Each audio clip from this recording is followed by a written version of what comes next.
厳選クラシックチャンネルへようこそ。クラシック音楽好きのなこです。今日はこちらオランダ・アムステルダムのコンセルトヘボーに来ています。ロイヤルコンセルトヘボーハウスはオランダの首都アムステルダムにある世界有数のコンサートホールです。世界三大オーケストラの一つに数えられることも多いロイヤルコンセルトヘボー管弦楽団の本拠地でもあります。世界的にも卓越した音響と歴史的な価値を持つコンサートホールで、世界中のアーティストや音楽ファンにとって特別な場所なのです。今日は世界中のクラシックファンが憧れる超一流のコンサートホールを余すところなくご紹介したいと思います。こういう動画を見たかったという方はぜひチャンネル登録、グッドボタンを押して最後までご覧ください。ロイヤルコンセルトヘボーハウスはオランダのアムステルダム市内にあります。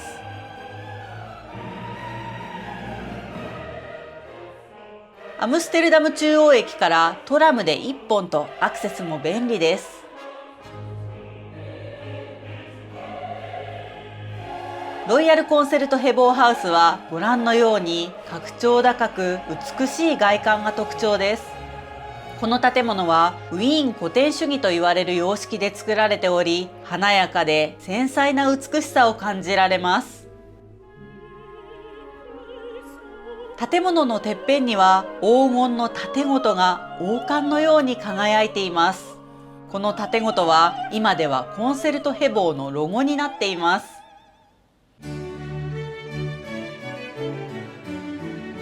さて今回こんな素敵なロイヤルコンセルトヘボーハウスの中をご案内いただくのは広報担当のヤコブさんです。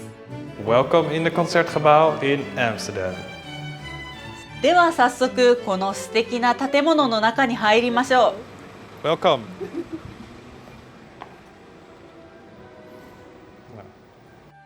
入り口から中に入ると最初に出迎えてくれるのはたくさんの肖像画です。実はここに描かれている人物は1881年にコンセルトヘボーハウスの創設を企画した市民たちなんです。彼らはホールを建築するまでに財政上、政治上の数々の難題に立ち向かい続けました。その努力が実を結び、1888年コンセルトヘボーハウスは正式にオープンすることができたのです。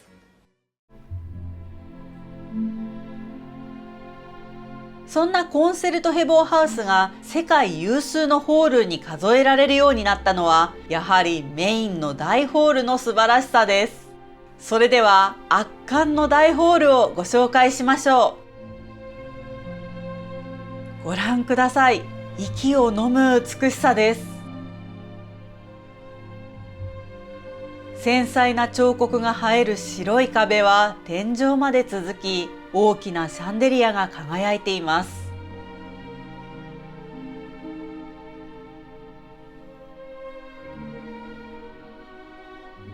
周囲を見渡すと偉大な作曲家たちの名前がずらりと並んでいます。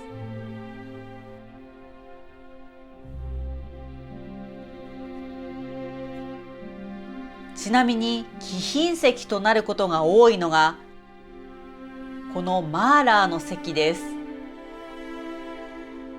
作曲家でもあり超一流の指揮者でもあったマーラーはコンセルトヘボー管弦楽団をたびたび指揮していました。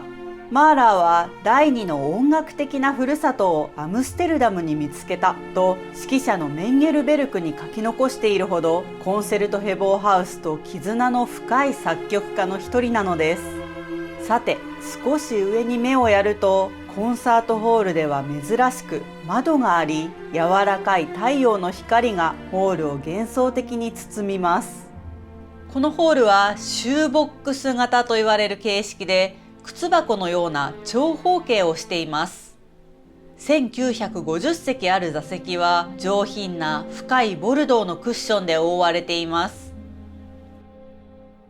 広いステージは美しい木目が印象的です。そして正面にはひときわ目を引く巨大なオルガンがあります。このオルガンの佇まいがホールの雰囲気をさらに荘厳なものにしています。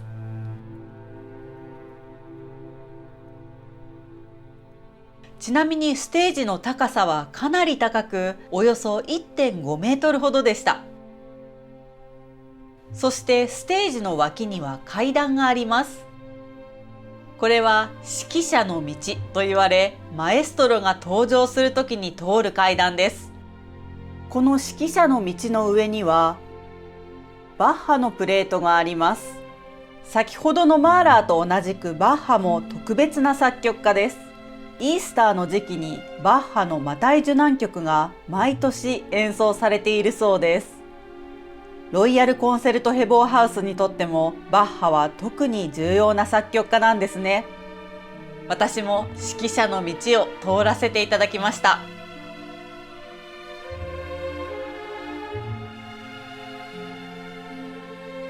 ところでこのロイヤルコンセルトヘボー最大の特徴は、見た目の美しさはもちろんのこと、響きの圧倒的な美しさにあります。この大ホールは本当に美しくクリアに音が響くのですが、設計を細かく見ると窓がいくつも並んでいたり、音響反射板のようなものもなく、体育館のような作りになっていたり、コンサートホールの定石としては考えられない禁じ手となるような部分があるそうです。それにもかかわらず、実際にオーケストラが演奏してみると、なぜか唯一無二の美しい響きが生まれる、まさに奇跡のホールなんです。実際に私もこの大ホールで演奏を聴いてきました。リッカルド・シャイ指揮スカラ座オーケストラの演奏で行われたコンサートでした。はい、コンサートが終わりました。今日のコンサートのプログラムがヴェルディのオペラの器楽曲と、あと合唱曲を中心にプログラムされてたんですけど、合唱の音は天に昇るような感じの響きで、管弦楽の方はすごい音圧で届いてきて、なんか地響きが鳴るような感じ、すごい豊かな響きでした。ちょっと体験のレベルが少し1段2段違う感じがしましたね。本当に素晴らしいコンサートでした。でまたお土産も買ったので、これは後ほど紹介します。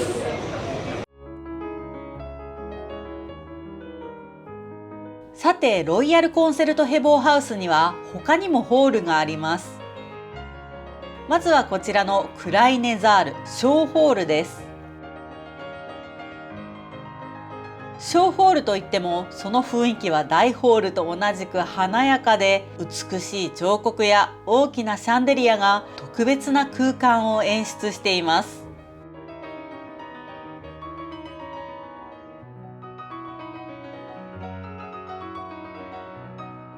贅沢なサロンの雰囲気が漂っていて、430人を収容できるコンサートホールとしても活用されるほか、レセプションやパーティーなどでも使われます。そして建物の地下にもホールがあります。これまでのホールとは全く雰囲気の違うシックなこのホールは、コールザール合唱の間です。もともと合唱団のリハーサル室だった場所をレセプションやコンサートができる場所にしたそうです。あまり知られていない場所のため、隠れた宝石とも呼ばれているそうです。さらにもう一つホールがあります。それがこちらのシュピーゲルザール鏡の間です。ここは小ホールの真下にあり、小ホールと全く同じ形をしているんだそうです。美しい柱が印象的なホールは、コンサート用のホールではなく、パーティーやプレゼンテーションなどで使われるホールだそうです。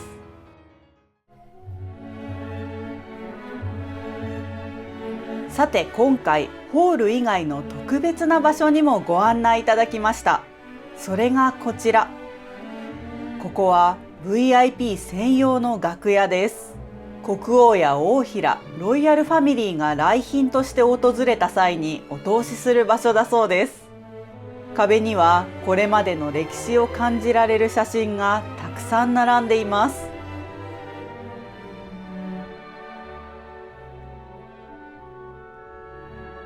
そして出演者しか入ることのできないエリアにも今回特別に入らせていただきました。楽屋のある通路にはマエストロたちのサイン入りのポスターがあったり、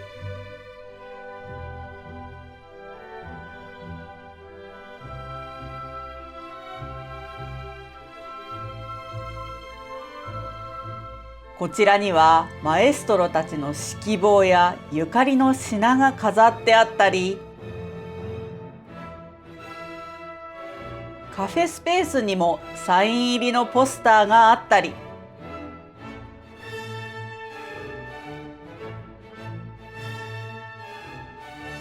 こういうところからもロイヤルコンセルトヘボーハウスでいかに素晴らしいコンサートが行われ続けているかが伝わりますね。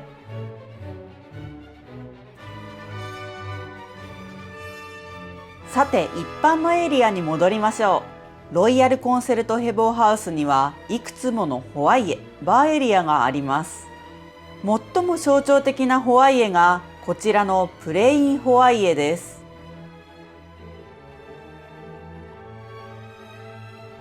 とても明るく開放的な空間です。ヤコブさんのお気に入りはここからの眺めだそうです。プレインホワイエのプレインとはオランダ語で広場という意味です。その名前の通り美しいミュージアム広場が一望できます。他のホワイエも見ていきましょう。そこにはクラシックファンが歓喜するものがあります。ロイヤルコンセルトヘボーハウスや専属オーケストラであるロイヤルコンセルトヘボー管弦楽団にゆかりのある作曲家や指揮者、演奏家の肖像画や彫刻が所狭しと並んでいるのです。まさに音楽家の美術館といっても過言ではないでしょう。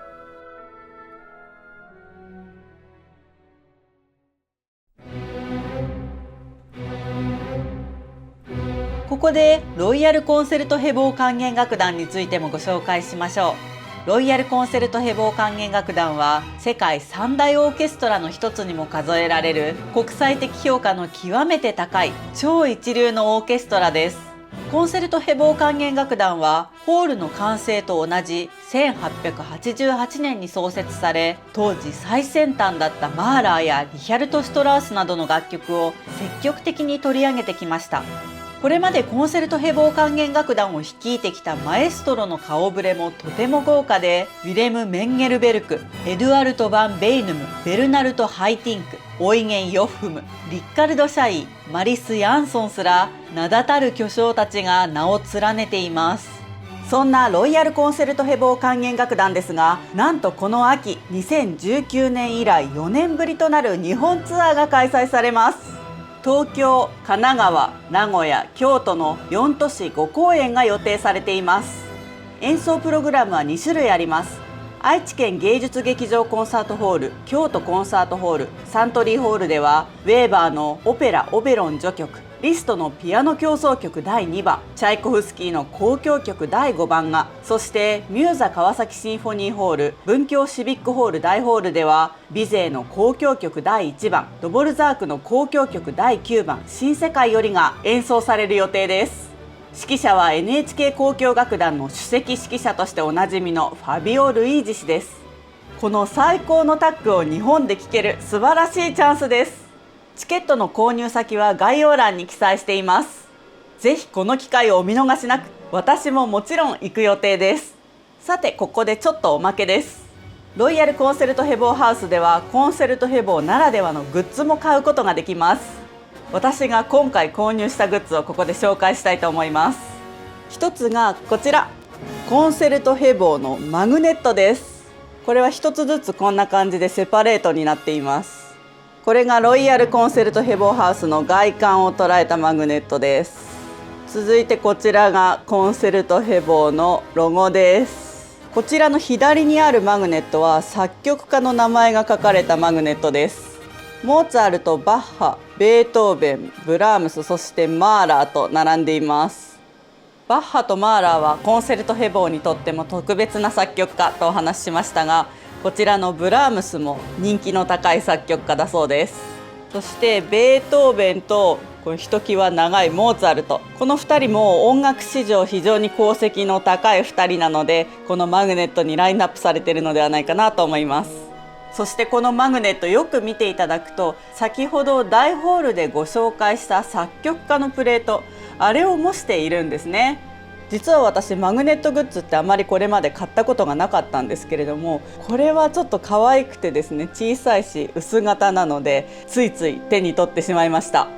このケースのまま入れてどこかに飾ろうと思っています。そしてもう一つ買ったのがこちら、ブルックナーのライブ録音 CD セットです。来年の2024年がブルックナーの生誕200周年のメモリアルイヤーということで、ブルックナーの交響曲9曲すべてが収録された特別な CD セットなんです。